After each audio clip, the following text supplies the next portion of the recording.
What's up, everybody? This is Jace Daniels with Fifth Quarter. This is my first episode on video, so bear with me on the editing and stuff. I'm kind of learning, but we got a good episode today.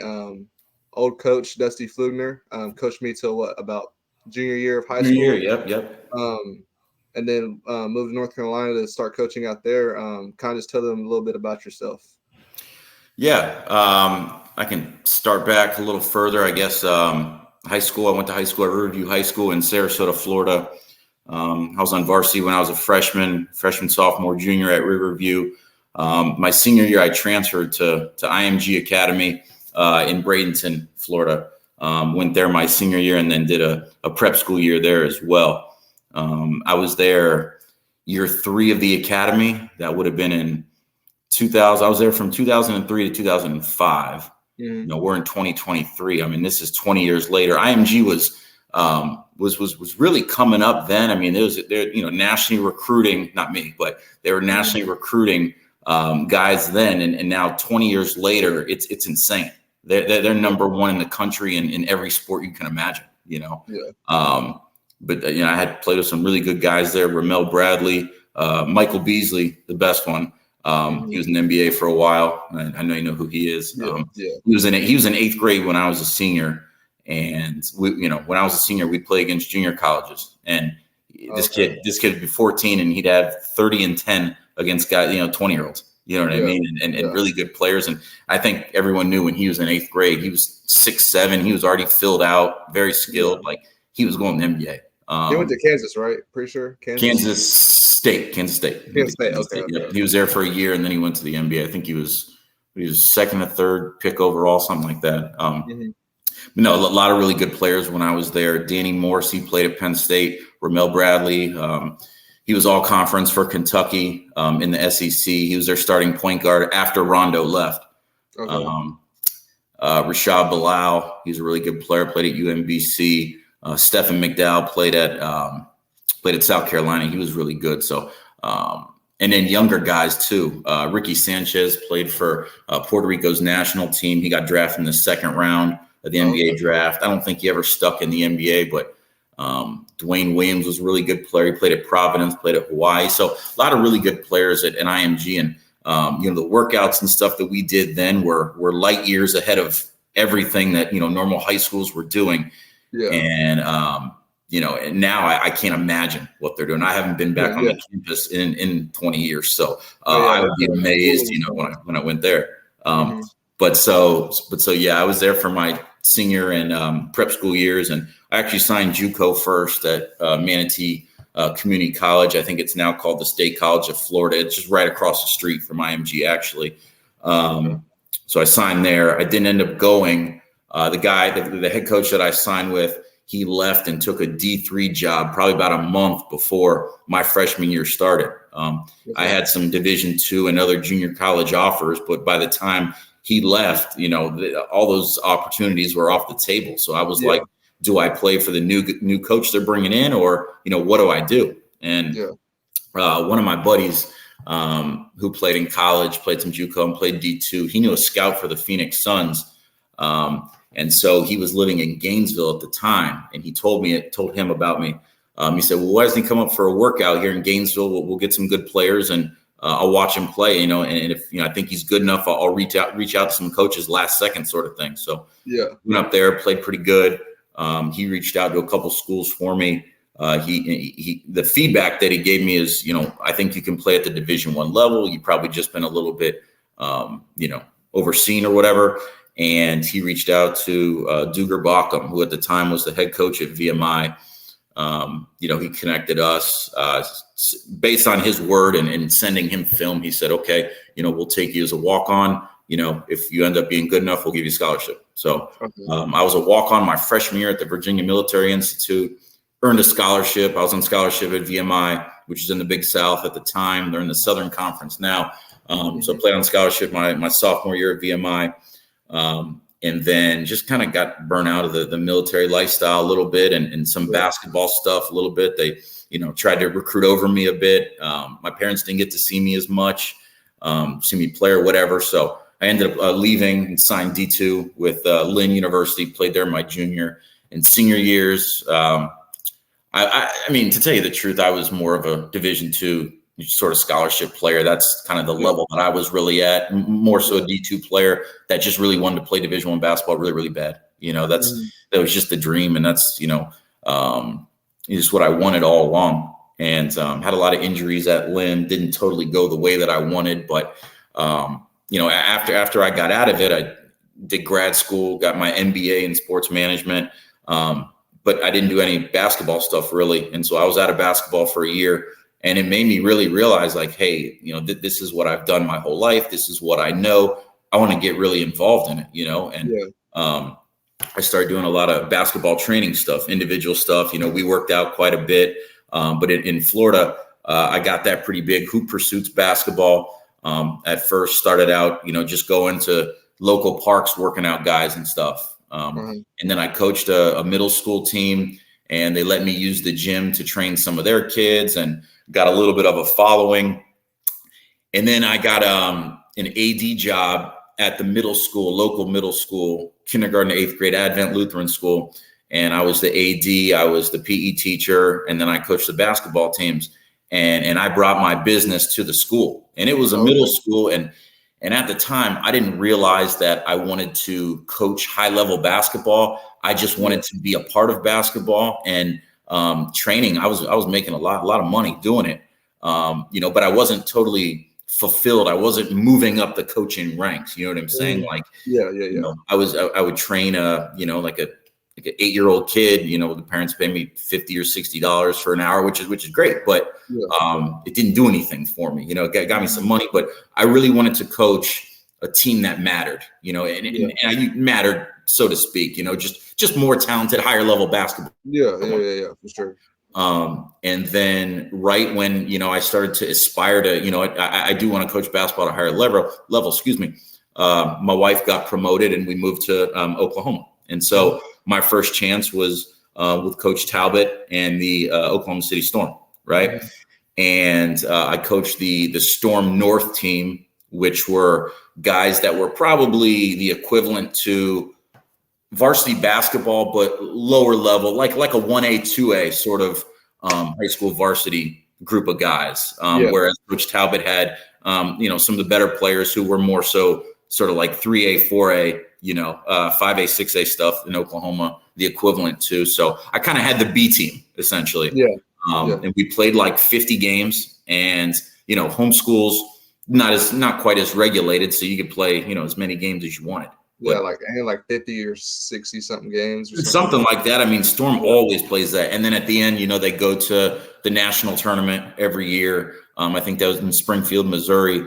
But, great experience just getting to coach so many darn varsity basketball games. We played homeschool teams. We played varsity teams, played high-level varsity teams, weaker varsity teams. We played some JV teams. So just really as much competition as possible, and just really got to see what Oklahoma had. And there's a lot of ballers in Oklahoma. It was eye-opening. And I've coached now in Florida, Oklahoma, and North Carolina. And, there's good players and, everywhere, and that's one of the things that kids got to open their eyes to and realize, like, hey, you might be the man at the YMCA, but like there's guys everywhere, man. And just because you play Division I basketball doesn't necessarily mean you're better than a guy that's Division III. There's guys that, there's only so many opportunities at the Division I level. Like there's good players that play at every level, guys like yourself, really good players who were probably were under the radar a little bit for whatever reason, But so I was with Storm, and then, I was with Piedmont for a couple years as the assistant. Coach Schofield's assistant gave me that opportunity. That first year that I was there, you were a sophomore, you had just transferred in from UConn, right? Yeah. And, I think that was a challenge for everybody. But I mean, the team, with Dorn leading the team, and, we pretty decent. Started off the year, where we like undefeated 5-0 or something at the beginning, something like that. We had just beaten Lawton Mac, I think, right? And we're like, man, we might be pretty good, and then it was a little bit tougher down the stretch. But I mean, I saw Oklahoma basketball being very, very, very high level. and you ended up having a great career at Piedmont, doing your thing. And it was great training you and working with you and watching you grow. And that was awesome. And then, shortly thereafter, my wife got another promotion and we moved to North Carolina. And my first year here, I was with Coach Chris Caputi at Cuthbertson High School, which is 4A. North Carolina goes up to 4A. So, we played as good a competition as you'll see in North Carolina. We had a nationally ranked team in our conference, which is really, really good. Weddington High School, they lost in the Elite Eight with a group of sophomores, and then their junior and senior year, which have been the last couple years, the guys that were their better players, they went undefeated. They won like 40 something games in a row. Finished up USA Today top 25. Weddington High School. They had a lot of good ball. There's good ballers everywhere, like I said. But North Carolina, man, it's a lot of the guys that are in 4A basketball and 3A basketball. There's a lot of guys that just play basketball. That's one reason that I think basketball here is so good. Florida, you got a lot of guys that play football and basketball and are just freaks, man. Athletes that can jump out of the gym. Very similar in Oklahoma, but North Carolina, a lot of the guys, for the most part, again, at the school I'm at currently, guys playing 3 sports, but for the most part in North Carolina, guys just play one sport, and basketball here is insane. It's really hard to win here as a coach. So I was with Coach Caputi at Cuthbertson High School for a year, and then got my own head coaching job finally at West Stanley. So in Oakboro, North Carolina. Again, they're 2A, small school. We got about 700 or 800 kids at the school. The kids play 3 sports. A lot of them, sort of kids that are in agriculture and stuff. Their families are farmers and they work in landscape and stuff. So they come from, blue collar sort of families where it's their parents taught these kids how to work pretty hard. So that's one thing that we have a lot of at West Stanley, a lot of toughness, the kids are used to things being a grind, and, but we finished 13-14 this year.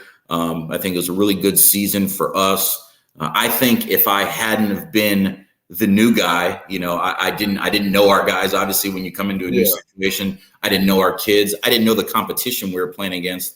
Obviously, I knew the names of the schools, but I didn't know, the names didn't mean anything to me, until I saw these teams play, and I learned what, the other coaches like to do. And, had that not been the situation, I think we win another 3 or 4 games, so I think we're 3 or 4 games better than what we finished if it had been like year 2 for me. It's your first year, right. I just need to know the lay of the land, to be honest with you, But we won 13 games. Like I said, I think it had been year 2 for me. I think we were realistically like a 16-win team. We made the state tournament at 2A, lost in the first round to a team that I think ended up winning a couple of rounds, and they were like number 4 in the state for 2A at the time, and they blew us out.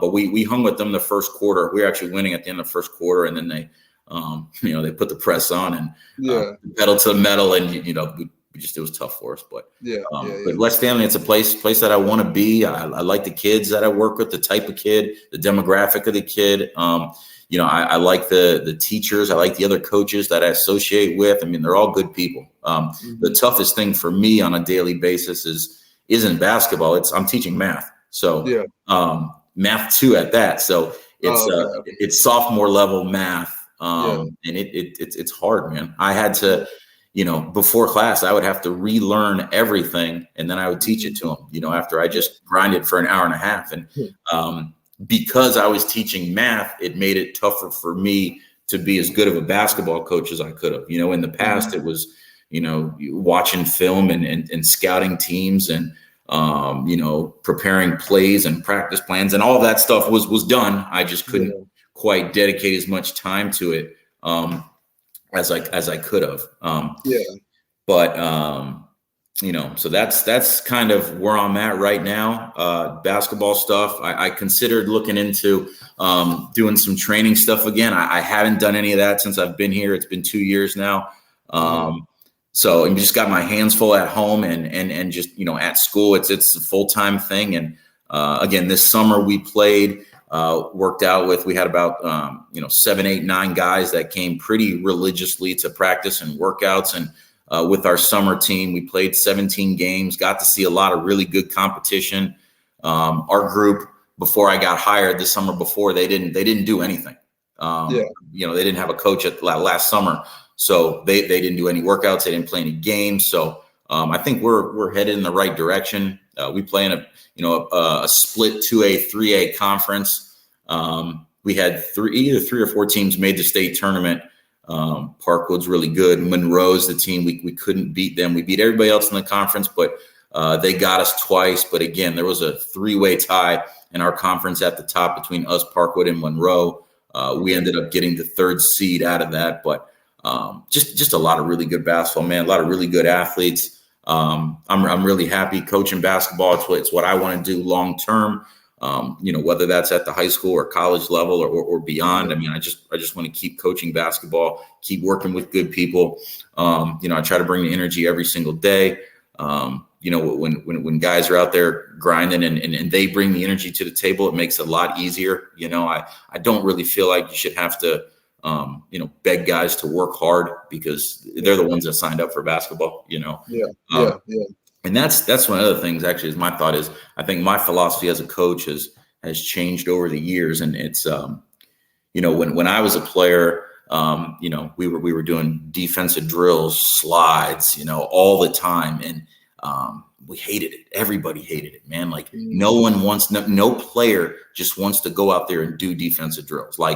Right. Like the cool thing about basketball is touching the ball and scoring and making threes, crossing guys up, making great passes. But it's offensive driven. For me, I see it as kids having a lot of joy playing basketball because of the offensive stuff. Now, the defensive stuff leads to your offense. It can, and getting steals and pushing in transition like that. That's fun. But just to sit and play defense forever, jumping to the ball and stuff. It's essential. You got to do it, but I think there's a better way to do it. So what we do, we don't really do drills. Everything we do is some sort of a scrimmage, right? So we are always playing, and as much as possible, we're playing 5-on-5, right? Yeah. So we probably played more 5-on-5 than any high school team in the country. And we go for 2 hours, and we did all our skill stuff in the morning too. So we usually shoot about an hour before school. And then we'd practice for like an hour and a half, 2 hours after. And again, we would do as much 5-on-5 and scrimmaging. If it wasn't 5-on-5, it was 1-on-1s or 3-on-3s, working on our actions and our triggers into our offense. Mm-hmm. And obviously, like I said, I'm more of an offensive coach. But anytime that we're doing something, we always have defense as well. So they're always playing offense. They're always playing defense. And kind of coaching both at the same time. I have my assistant coach, Brian Bean, great guy. Kids love him. He coaches the defense for the most part. And, while we're playing, he's coaching the D, he's coaching the D, I'm coaching the offense, regardless of which team has the ball. I coach whoever has the ball. He's coaching whoever's on defense. So, but a lot of scrimmages and in those scrimmages, they are, we've got different constraints, different rules. We'll say, let's say for this game, 3s are worth 4. We'll say any mid-range is only worth a 1 point. Layups are worth 5 points, kind of like an analytical based scoring to get us used to the shots that we should be shooting. We're looking to shoot, open layups at the rim, open 3s, attacking and spraying the ball out. And we do a lot of transition stuff, man. Like we're always running. We're always on the go. That's one of the other things is that we we don't do suicides. We don't really do a whole bunch of extra conditioning. It's again, we're playing so much that we're getting our conditioning in running, that's one of the things that players I think hate, at least I hated it was, the conditioning aspect, just running just to run. It's, I know we signed up to play basketball and we're running, but we signed up to play. So let's play. That's my mindset. Yeah. And I think that's me trying to be a player's coach, because you want the guys to be happy. You want them to enjoy it at the level that I'm at. For the most part, these guys aren't playing beyond high school. So I want it to be a time where they're they remember it, tell their kids that, man, it was so much fun, and they can tell everybody they know, and just try to get a lot of, positive hype around our program, and, just surrounding yourself with as much positivity as possible. Yeah, for sure. No, man.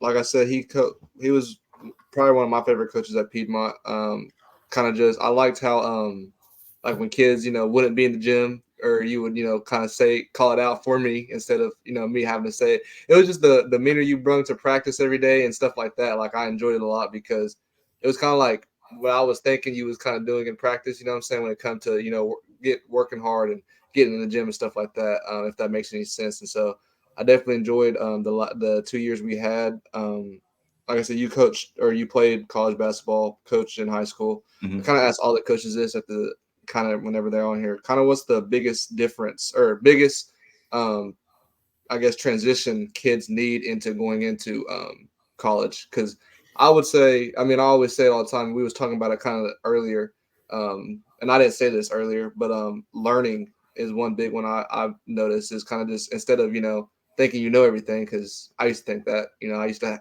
like right. Most high school kids do, man. They think they know everything. Like they haven't been coached quite as much, but one of the big things, at least when I was a player, that I saw the speed of the game, and I'm sure you realize this, it's so much faster in college. It's you think high school your team plays fast, but then you get to college and it's analytically, the pace and space stuff is really embraced because, it's kind of proven at this point statistically that that's you're more efficient to play that way. So everybody's trying to do it. So I can't imagine being a college player now. The ball's probably all over the place. And I always said the speed of the ball was what was most important. Like, guys are fast, but you can't outrun the basketball. So, if the ball stays hot, like I like to say, and the ball's moving, like, that's really, really hard to catch up to.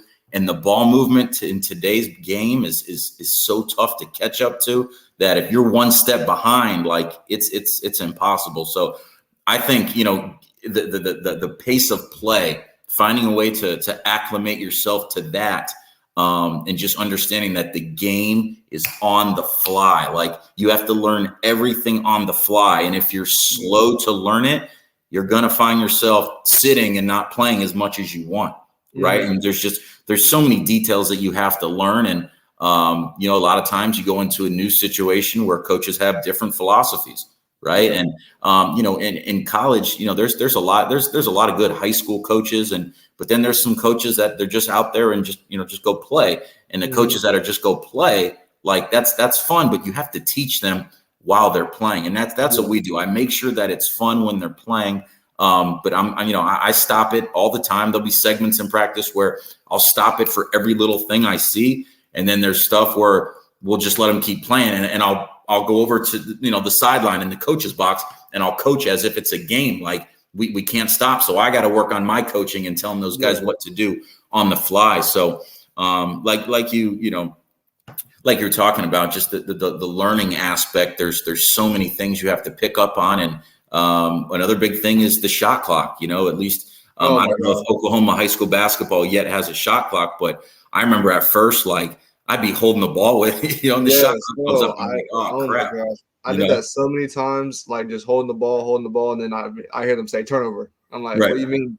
And it's because I've holding it for so long. Yeah, you just you get used to looking at it eventually. But but again, when I was a player at VMI, we led the nation in scoring, when Division I in scoring. When I was a freshman, 101 points a game. Of course, I was moving the ball, point guard, give it up. If I got it, I'll shoot a three. And then I'm getting back on D or whatever. But but we played real fast, so the shot clock wasn't quite a thing for us. We didn't have to look at it. At VMI, my second year, my first year, we tried to play, real structured, slowed it down, but it didn't really work out for us. But that second year, we shot a whole bunch of threes. The ball was moving all over the place, so we never really had to look at the shot clock. And then when I transferred to Lynn University, we played fast, not near as fast as VMI, but the shot clock, became an issue a little bit. I had to, relearn how to pay attention to it, So, but then, those would just be the couple things that I would say is, like you said, like you referenced, learning, because again, some high school coaches, they're not teaching you that much. They're just putting you in a system and say, kind of go do it. And the college coaches are very detail oriented. So you got to learn on the fly. The speed of the game is so much faster. And then the shot clock, those are kind of the three things that would be really, really different for me that I would pay attention to. And then, when you get to the next level, and this, you learned it pretty quickly, I think, is that, you were the man on your high school team, but everybody was the man on their high school team. That's why they're there, so when you play against guys as good as you or better, it's not easy, man. It is not easy. And, you got to kind of find a niche, kind of figure out what coaches can count on you for, and the other thing is, you don't have a choice. You have to play defense. Yeah. I've had to. You can't take plays off. Yeah. No, I definitely, because in practice, I had to guard JT and day every day, and I've said this probably almost every episode. Like if you don't play defense, you don't get on the court, and that was kind of what I brung to the table in a way. Is like just I would look. I'm gonna say I play defense. Like, of course, I'm gonna say that. It's a lot better than it was in high school, but I'm at least gonna bring the effort to it. You know what I'm saying? Like, I'm gonna at least like. Well, that's what it is. Yeah. Yeah. Now, like I said, like I ain't gonna guard everybody. I'm not gonna just lock you down and keep you from scoring, but I'm gonna bring the effort. Like when I would get on the court, like I didn't care about the offensive side at all, all. And that's crazy for me to say. And coach, it's the right mentality as a freshman in college.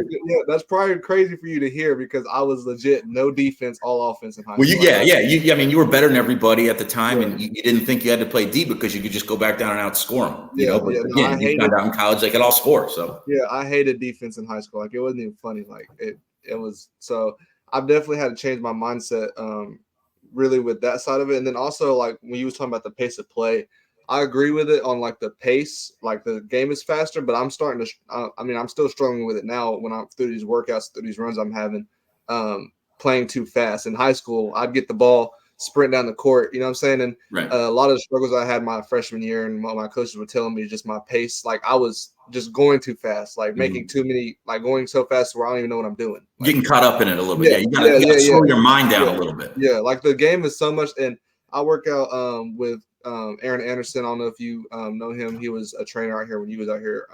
And I'm with these two overseas guys that we work out every morning, and they show me how much slower the game is, you know what I'm saying, compared to what I think. Like, just basically just move a lot slower, you know what I'm saying? Just, it helps you. I don't know. It's hard to explain, but right. No, I know what you're talking about. Yeah, it's just, that's the thing. If you can find a way to slow it down, while being thrown in the fire, like those are the guys that have more success, that they've played at that pace, and they can kind of they know when to pick and choose their spots, and you gotta always take your guy.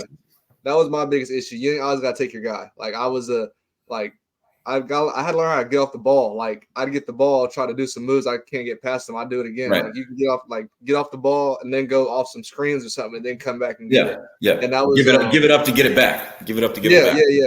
That was and in high school, like I said, I didn't give me the ball. I go, they stop me. I'm trying to go back. And so those are some things that I've learned, not even in college, but even just this summer. Because like I said, I'm around these older guys. That's why I love those workouts so much, is because I get to be around guys who are in the position I want to be in. They play overseas. Yeah. That's great. Yeah. Obi, he played in Madrid. Like Juice, he played in Germany. Like those are guys I want to be in that position. You know what I'm saying? So you can learn a lot from those guys for sure. Yeah. Learning from them every day, and then Aaron's always bringing in new guys. I played with Lindy Waters like 2 days ago. Yeah. So he played at Oklahoma State, right? Yeah. Oklahoma State. Yeah, and he is he with the Thunder? Yeah, I don't know if he's still there now, but I think he was last year for sure. I just don't know about his situation now. But I played with him literally 2 days ago, and just seeing the actions that we do like off the ball, and learning how to play off ball as well. Like just learning, that's all I've been doing this summer, and my game is so much different now, just because I don't need the ball to be effective. I cut a lot more. Exactly. Yeah, so that's one of the things is there's only so many guys that are going to have the ball in their hands the majority of the game. You know what I mean? Like, there's the elite of the elite are the guys that are going to have the ball a whole bunch. So you got to figure out what else you can do offensively. right? Yeah, and Cutting and screening, moving without the ball, making yourself available, making shots. Hitting open threes. That's a big one. Yeah, that's a big one. If you can hit the three, that opens it up for your guys that do have the ball the entire time. Yeah, No, what like type of offense and stuff do you guys run? We run like it's 4-on-1 end basically, so anybody can run with the ball. Like legit anybody. Next year we have a lot of guys. Like basically, I trust anyone on our team to bring up the ball. Like it's not like we just have guys. Like you know what I'm saying. So right. That's the same as me. It's your team can be faster if anybody can bring it up. You don't have to stop and wait. We ain't got that. So like, the only time that I have a point guard is on a dead ball or after a make. Like we won't know. At the high school guys, they're not going to know who's supposed to come back to the ball. If I tell them, okay, anybody can bring it up after a make as well. After a make, I generally have our 5 take it out, and we try to get the ball over half court within 3 or 4 seconds. But we have a designated lead guard or point guard that after a make, he'll be the point guard, and everybody else is spacing to the corners and the 45s and stuff. But other than that, like on any change of possession, on a rebound, a steal, turnover, whatever, anybody can bring it up. Let's get it up and go, and let's keep that ball moving, and let's try to get a great shot before the other team can get their defense set. Yeah. And when we do get stopped, when we do get stunned after we're trying to attack for the first, 5 or 6 seconds, we go into what we have triggers, and I'll have our big guy. He comes out and he'll catch somewhere around the top of the 3-point line or the elbow, and anytime we hit him, it means something, right? Anytime we pass the ball to the wing, it signifies an action that we'll run. We run a lot of gets and pistol action on the wing. We do a lot of drag ball screens. We'll screen away, but our possessions generally don't last more than about 12 seconds. And, that's actually probably on the long side because, again, we're trying to get the ball over half court within 4 seconds. And then, to run 8 seconds of offense in the half court was actually a lot for us. So our guys are in really good shape. We're trying to go the entire time, but there's a method to the madness too. I'm not just rolling the ball out and say, go play. There's a whole lot of coaching to be had. More so when you play like this, more so in practice. It makes practice so much more important in the game is because we're playing out of flow. We're not calling set plays. I mean, I've got like 1 or 2 baseline out of bounds plays, 1 sideline out of bounds play, and then, maybe a couple sets in the half court, but I'm more so teaching them how to play and then they go play, right? As opposed to teaching them what to play. I'm teaching them where to look for things as opposed to, okay, I'm looking over my shoulder. What do I do now, coach? No, we're creating space so you can be a player. And when that happens, I think it's more fun for the kids, but a lot of skill development has to go into it too. So like I said, we, in the mornings, we're working out with guys, we're shooting and we're ball handling and working on our skills there. And then in the afternoons, we're scrimmaging almost the whole time, scrimmaging against the press, scrimmaging against pack line defense, scrimmaging against trapping in the half court, just all the different type of defenses that we could see, and just playing out all the concepts when we dribble, penetrate, make sure we got guys in front of us and behind us, make sure our cutting actions are on time, and so we play conceptually for the most part. And I do think the kids have told me, like, coach, this is pretty fun. Like, I don't have to remember a whole bunch of plays or where I'm supposed to be. I can just kind of play, and it gives them confidence, I think, and they're not robotic at that point, that's our offense is kind of like that as well. Like, kind of just like we have plays, obviously, but like it's kind of just, what I'm saying, just go out there and play. And in a sense, it's not just like you said, it's not out there just roll the ball out and just go play like we're playing pickup, but we got sets. Like there are certain things to do if a pass goes down to the corner. Like there is stuff like that, and like I'm just trying to, this next season, I'm kind of just trying to find my, like, I guess my niche. I kind of have an idea of it. Like we got enough scores. I don't need to go out there and have 25 points. Like we have enough scores, you know what I'm saying? So my kind of mindset in this year is kind of just to kind of just run. Not run the offense in a way, but kind of get set up in our stuff, be the point guard. Be the true point guard. Yeah. Basically, because like I said, I don't need to go out there and have 20 points for us to win. Like we have 3 or 4 scorers on our team that can do that. Like my focus this year is kind of just like I said, to get it when I have to get us when I have to score, Get it. Yeah. But mainly just getting those guys set up, getting them in their spots, and really bringing the intensity on the defensive end. Because we got a lot of tough teams this year. We got to play like some of the top, like I think we got like 3 top 5 teams in the nation, and as like our first 5 games. Like Odessa is like our second game or something. Right. And they were like 3 last year. Yeah. So we got some games coming up, and JUCO's tough, man. JUCO's very tough. Yeah, for sure. Got a lot of hungry guys in JUCO, man. Yeah. So like I said, keeping the offense going and getting those guys set up and bringing the intensity on the defensive end. One of the things my dad told me when I was a player in high school, he said, you got to figure out what your coach wants first, right? Like if your coach is a big defensive guy, you've got to make that first, because every player I think has individual goals. Like every kid, I want to score 10 points a game or whatever. Well, that's not going to happen unless you're doing what the coach wants you want to first, So I always tried to make defense and rebounding a priority. There aren't too many coaches that don't put that somewhere towards the top of their list. So I tried to focus on that. And if I was able to do that, then I'd be on the court longer to be able to do what it is that I wanted to do, And that's kind of what I kind of instill in our guys is that, look, if you will work on defense, if you bring energy, effort, enthusiasm, intensity, you communicate, we switch everything defensively. I think we don't really get exposed when other teams get mismatches and they get advantages on us, because it's unless you're a team that really practices attacking mismatches, like the switch neutralizes any action that you run. Obviously, you got to be able to communicate well to do it. If you can do that, you don't have to work as hard with your feet physically. If you can work, vocally, you don't have to do it with your feet as much, and we're able to stay put. We don't have to close out near as much. But those are things, little things that we try to do to make it tough on the other team. But again, if guys are doing that right and guys are working as hard as they can, they're communicating. Like again, I'll let them play on offense. We got a couple guys who can go and they have personal individual goals, but they're team guys too. So, and the only way that they're going to accomplish their personal goals is if they're making defense and rebounding a priority. They'll be on the court longer, and then they'll have an opportunity to do what it is that they want to do. And if they're going to work on D for me, I'm going to let them play offense a little bit, And that's one good thing where we're not running a whole bunch of set plays. Our guys know, what shots are good for them, what shots aren't. They know who our better guys are and who needs the ball here and who should be getting the ball more and stuff like that. And it's a pretty good, it's pretty good chemistry and good camaraderie. So it's I think defense is one thing that. I mean, obviously, but every coach needs. Like, if you play defense, you're not getting off the court. There's a space for you. You know what I'm saying? There's a spot for you somewhere. Yeah.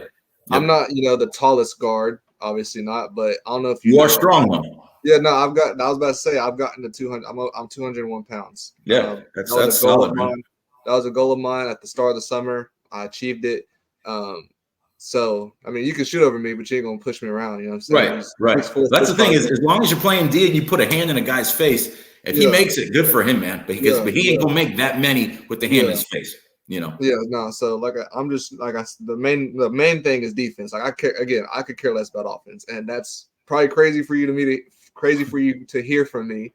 But I don't care about the offensive side. It's really just that defensive side because that's going to win us games. Like I said, we got tough guys or tough teams we got to play against. We got to play against Western. They got 2 freshmen who are coming back, and we're averaging like 20 points per game in our region. So we got some teams coming our way, but I think we're prepared for it. We got a strong sophomore class coming back. That are we got a bunch of leaders. That's one thing that I'm like hopeful for this year is we got a bunch of guys who are wanting to win and not worried about themselves and stuff. So. Right. What are you thinking after this year? After this coming year? After this year, like just keep playing. If I was going to the NBA, like I'm, I'd win it. You know what I'm saying? But overseas is a big goal of mine. I talk to those overseas guys every day about I'm trying to get my diet right. Obi's been on me. That's another thing. Yeah. Yeah, I'm trying to get right. Shout out Obi. I literally text him every day about like the food I'm eating and stuff. Trying to just get my body into more, you know what I'm saying, like more, not professional, but basically just grow up. And he told me that. He said, it's time to grow up. There's a lot of guys, man. There's a lot of guys that aren't willing to make that sacrifice. Yeah. But a lot of them can get away with it because they're freak athletes. But yeah, that can take your game to the next level. Yeah, it definitely. Yeah, and he told like that's literally what he said. It was, it's time for you to grow up. When we were talking about my like diet and stuff. So I'm getting that figured out with him. Kind of like I said, everything I eat, I literally send it to him to make sure like it's straight.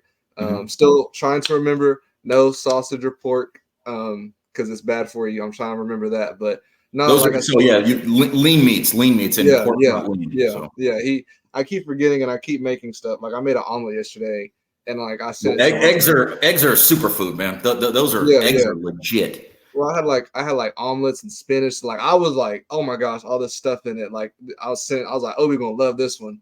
He was like sausage and pork, and I was like, dang. But like I said, I'm still getting better at that. But like I said, my goal is really just going to keep playing as long as I can. Like this is something I've been doing since I was little. And I've done all this work up to this point. I don't want it, saying to waste. And like I said, a part of that has to do with growing up. I don't really go out anymore like I used to. It's not like I don't have enough time to. So I didn't have a job up till about a week ago because I was working out so much. You know what I'm saying? And so, like I said, mainly just my goals after this is just to keep playing and keep getting to that goal of getting to play overseas somewhere.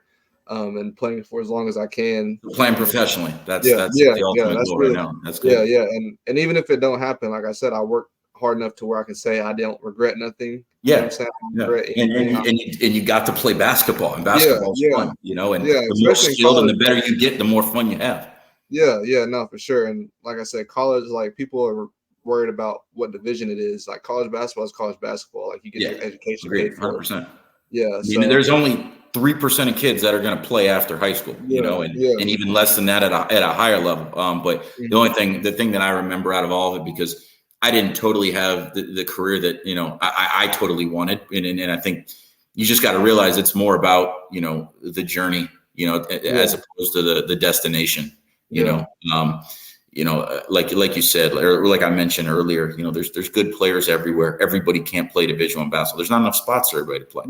There's enough guys that are good enough, but there's just not enough spots for everyone to be able to do that. So more, take advantage of the journey and the opportunities and the relationships that you make, and, network, because that's one of the biggest things, once you're really any career you choose is, it's all about networking, especially to get your foot in the door and then to continue to grow in whatever field it is that you're in. Like you've got to know people, man, and it's almost more important than what you know.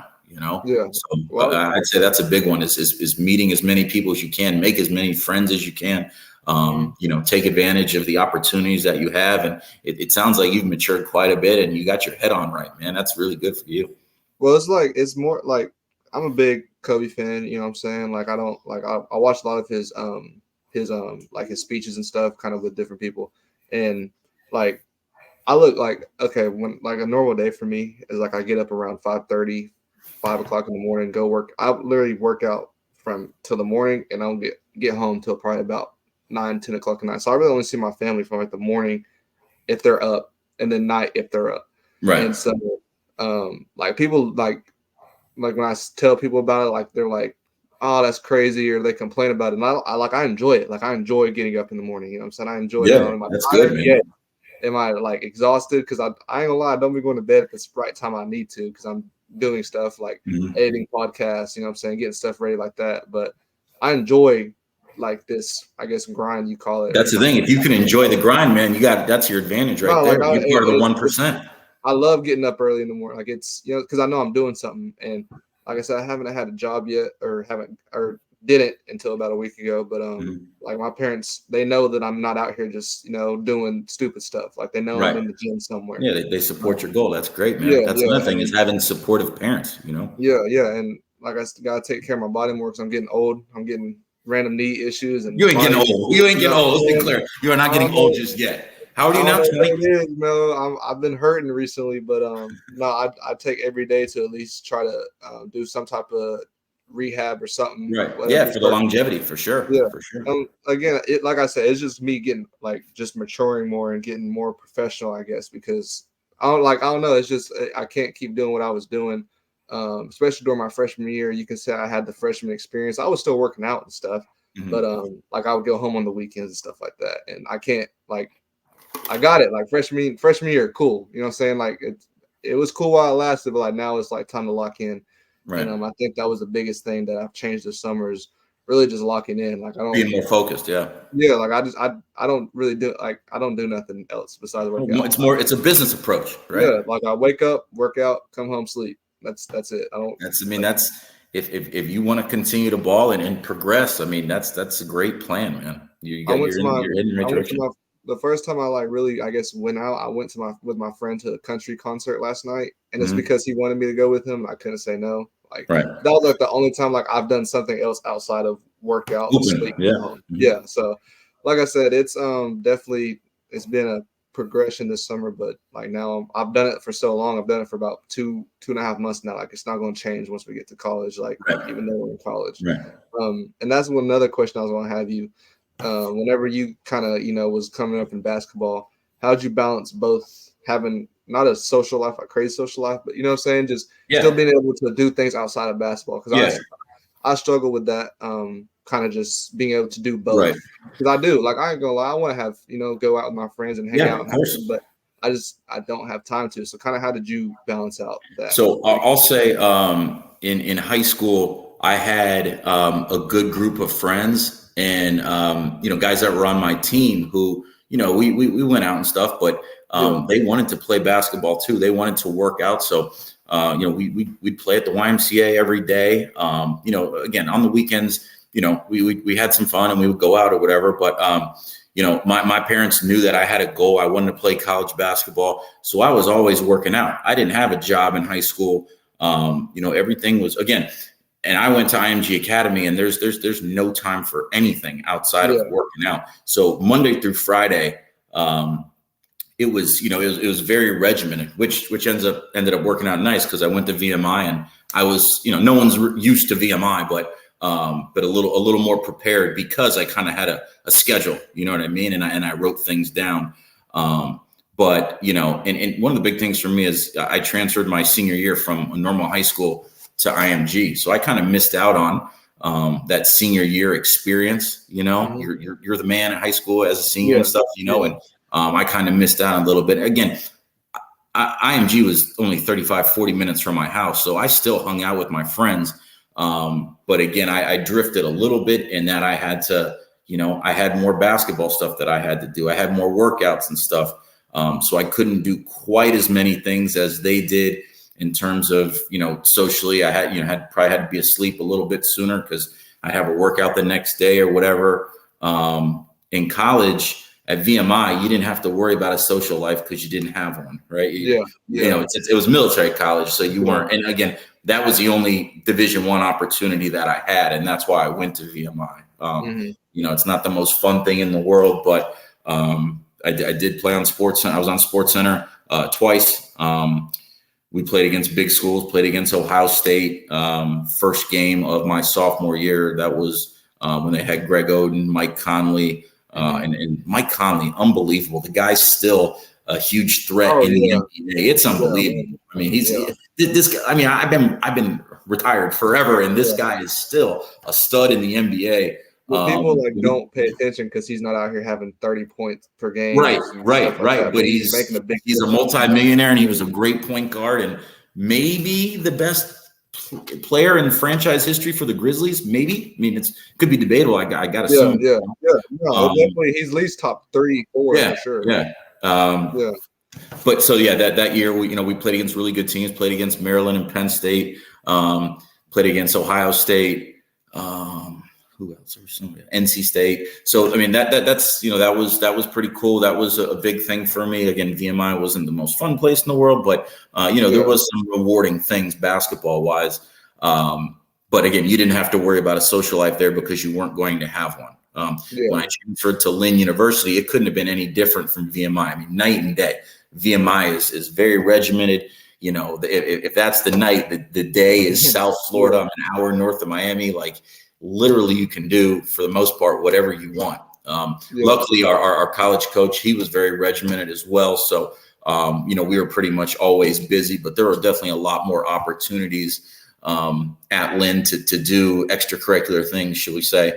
But and the other thing is I was injured a lot when I was at Lynn. I tore both hamstrings. I tore a ligament in my ankle. So I spent a lot of time not playing basketball too. So, you know, whereas my teammates, maybe, you know, they had a workout or whatever, I didn't have to participate in it. So maybe I went out and explored a little bit as well. So I kind of got the best of, you know, being a player and following, you know, the schedule and being very regimented again. And then had an experience of, you know, going out and you know, getting to meet people and see the world a little bit.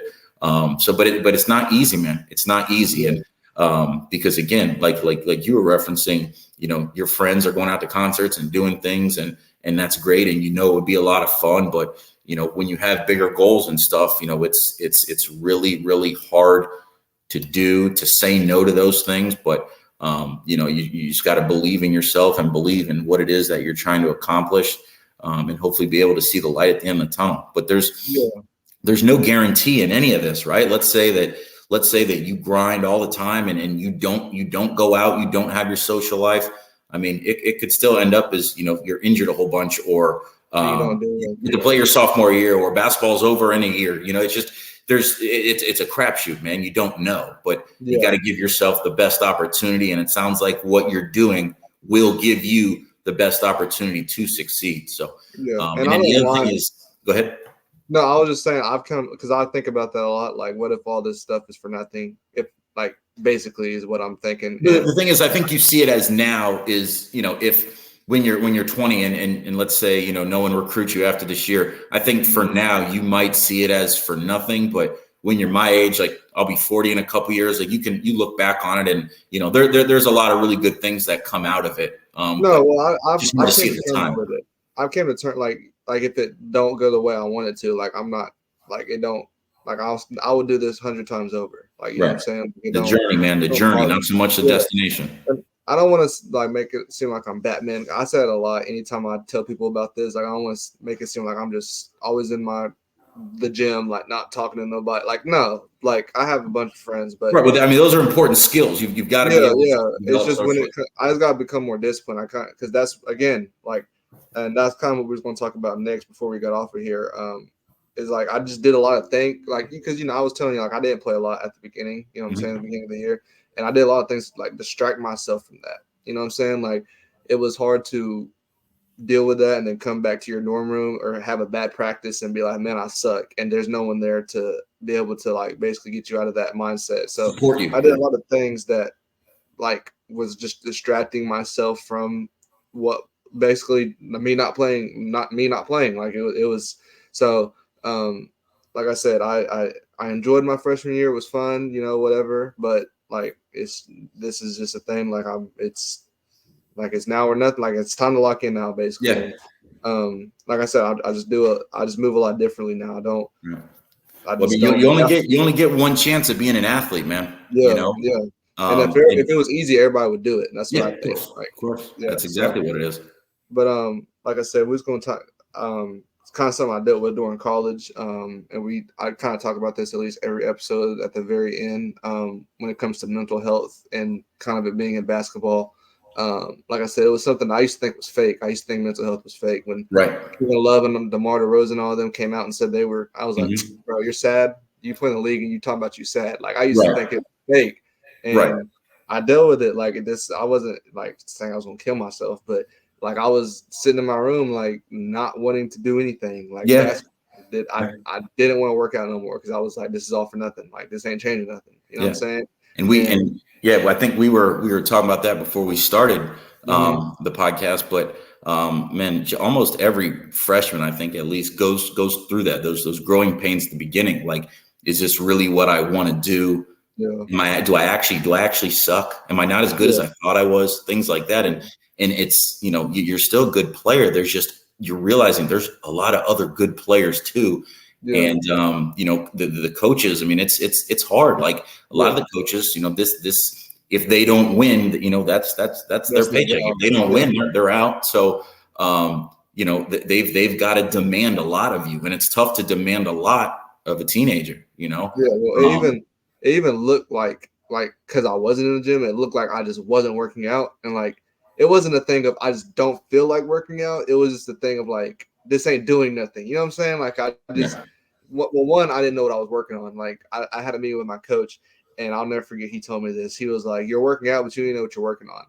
And you don't know how to practice, sort of thing. Yeah, like that was the most real thing I've heard, because I'm like, I don't know what I'm just in here. I'm in here getting shots up on the gun just to say I got shots up on the gun. Like I'm not in here working on something. Right. And it looked like I was just just basketball ain't the focus of mine. It was just hard for me to keep doing that and me keep struggling like I was at the beginning. You know what I'm saying? Right. And so like I said, it was like mental health is just something big that a lot of athletes deal with, that a lot of people aren't outspoken about. And if I didn't deal with what I dealt with, I probably wouldn't be talking about this as much as I do on this podcast. But it's something that we need to, like, people just need to talk about it more, because it's not like everyone goes through it. It's a real thing. Yeah. And it's always been a real thing. It's just, no one knew it. You know what I mean? Yeah. And over the last few years, it's been more vocalized, and it's a very real thing. Especially again, as a player, when you begin to question yourself a little bit, I mean, it's you talking to yourself, and, that's impacting you negatively and making you overthink things. And, that's part of the game too, being able to get over yourself a little bit too, like winning that battle from within. Like that's a challenge too, and everybody goes through it, I think, in different ways. Some people more than others, and everyone, deals with it in their own sort of way. And, and it sounded like it was tough for you, not having as many people around to support you and talk to you about it. So that was hard. And I knew I went through the same thing. When I had a bunch of injuries at Lynn, it's like, can I still play? Am I still good enough to be able to play with these guys? Like, I'm sitting here injured trying to heal, and these guys are getting better. I get back out on the court, I'm like, geez, everybody's better than me now. And so it was almost having to find more of a role. Like, what is it that I can do to make myself feel good and get some playing time as well. I know when I was at VMI, I had a little bit of a mental block from the free throw line. And that's mental health as well. And, I didn't say anything to anybody, but obviously on the stats, you could tell.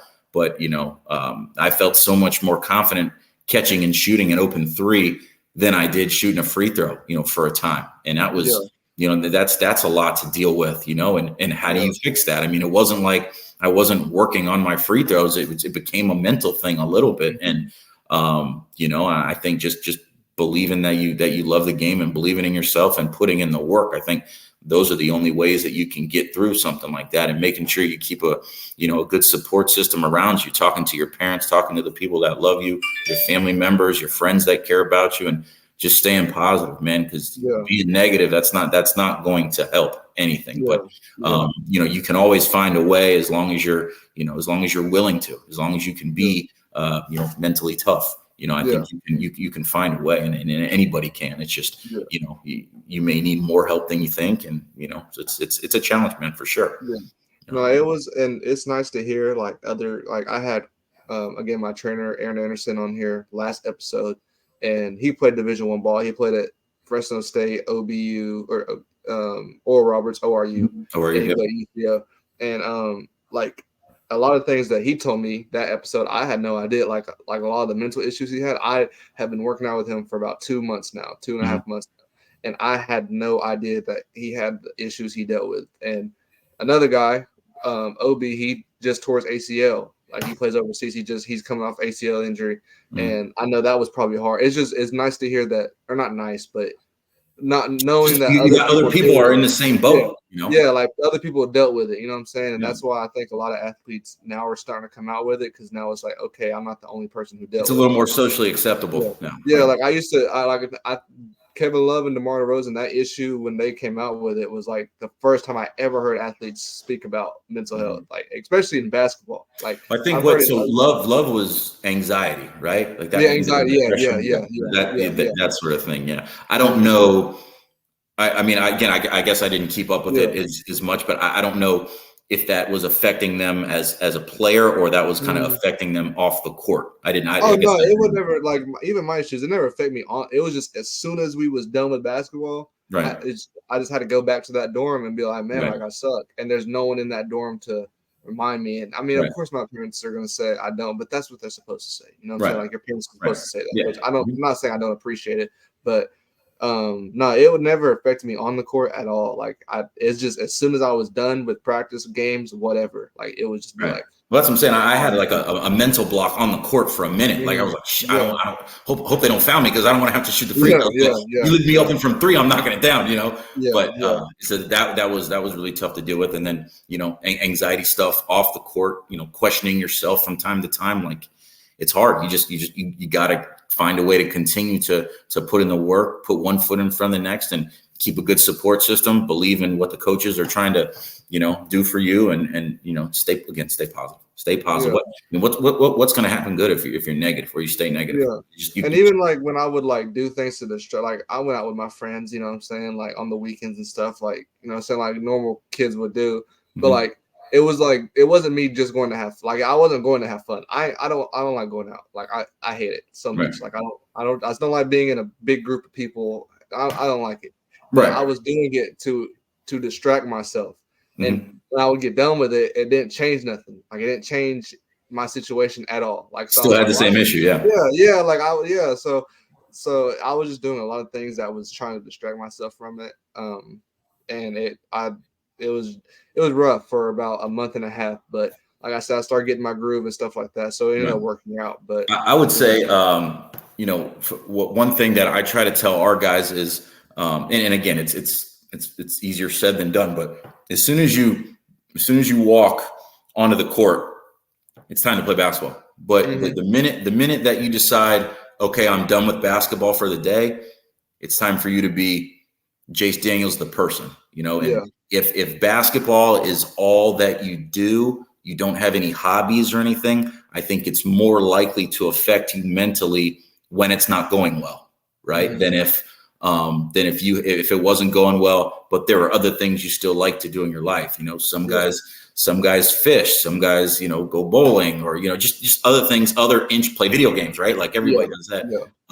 Other things that you're interested in, you know, to kind of like take your mind off of it, hanging out with your friends, like finding a way to decompress, because if all you're thinking about is basketball all the time and it's going well, okay, that's great. But if it's not, man, it could eat you alive, sort of thing, you know? So the only other thing I could think of is finding some hobbies, still, you know, have your business-like approach, workman-like approach for basketball, and, you know, focus on, you know, eating the right things and getting your workout in outside of the court. But, you know, finding other things that make you happy as well, because at some point in time, you know, the ball's going to stop bouncing, and, you know, you're going to have to be able to do some other things. Maybe you'll go into coaching, which is great. That's what I did. But, but, you know, I think you've got to find a way. And again, I was at fault for this. I played some video games, but hung out with my friends a lot. I didn't have a lot of other things that I would really like to do outside of that. You know, some guys play ping pong. I did like playing ping pong, but just other hobbies to take your mind off of it, and other things that you know, enjoy doing, just so you're not so one dimensional. You know what I'm saying? Yeah, for sure. But no, man, we'll go ahead and wrap this up. You got anything else you want to say before we? No, man. Just thanks for having me, man. I know I reached out to you and said, hey, if you need another guy, I'll do it. You know, I love talking basketball.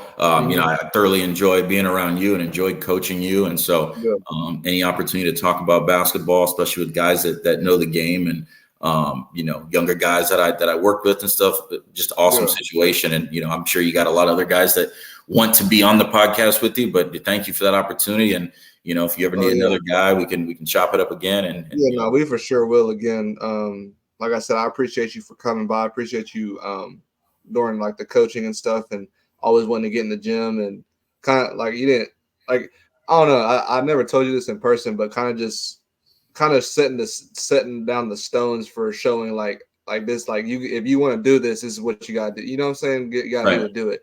I think, And just having a plan and one thing that I realized as a coach is, three big things to getting better. You've got to work hard, right? And everybody thinks they work hard, but you got to work hard, but you also got to work smart. You got to do the right things. I think when you were a player, we worked on specifically, you're already good at stuff, but let's make sure there was nothing that could keep you off the court. So we focused on your shot and we focused on you going right.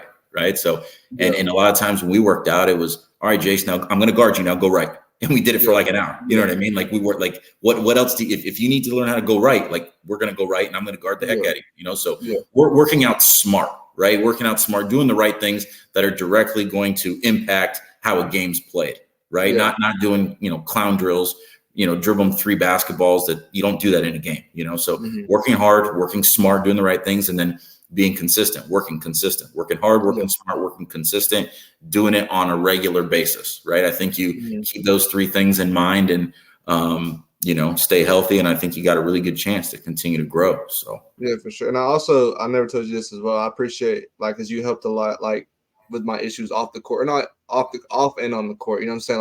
Like with issues with Schofield and stuff, you were kind of like the outlet I could go to that would like help me deal with those situations. And I think that's and I learned that's what, good assistants do. So I tried to emulate that as, it's not always easy for a player to go talk to the head coach, but it's usually pretty easy for them to talk to the assistant coach. So I just, tried to do that the best I could. And even the disciplining too that y'all did, like it's helped me in the long run. And like I said, I told y'all I call Schofield a lot and tell him thank you for that. I also want to tell you thank you as well. It's kind of just the different ways y'all dealt with it, because it helped. Like again, it helped me now see like, okay, like they, you know what I'm saying, like it's so. Like I said, I just appreciate you for. You got it, man. You got it. It was my pleasure, man. I love coaching. I love being around kids that care. I love being around good kids in general. Like this is what I want to do for a long time. And you're just another one of the really good kids I ran into. So yeah, no, for sure, man. Well, like I said, we'll have you on here again, for sure.